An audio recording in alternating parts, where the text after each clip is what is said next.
Identitas fotografer dalam sesi body checking bugil di Miss Universe Indonesia 2023 sudah sedikit dibocorkan Rio Motret.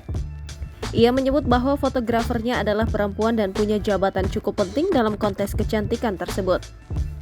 Ya, perwakilan dari Miss Universe, yaitu COO jabatannya, ujar Rio Motret di kawasan Tendian, Jakarta Selatan, Rabu 9 Agustus 2023.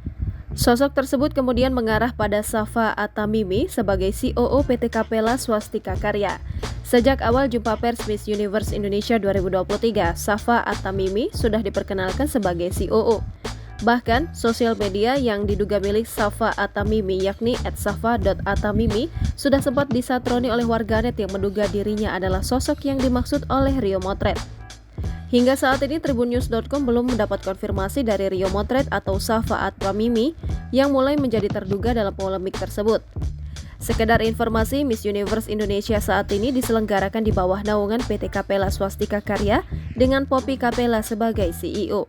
Setelah ajang tersebut selesai, kasus soal dugaan pelecehan mencuat.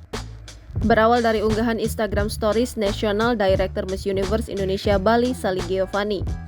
Kuasa hukum korban dugaan pelecehan finalis Miss Universe Indonesia 2023, Melissa Anggraini menyebut, momen foto tanpa busana juga dilakukan bukan oleh fotografer, melainkan penyelenggara menggunakan ponsel. Oknum tersebut, kata Melissa, merupakan orang yang meminta korban untuk melakukan body checking yang sebetulnya tidak ada di rundown. Ditambahkan, sosok inilah yang menyuruh body checking dan juga memotretnya. Ia juga mengungkap dari keterangan korban jika perusahaan penyelenggara membandingkan proses body checking di luar negeri soal itu.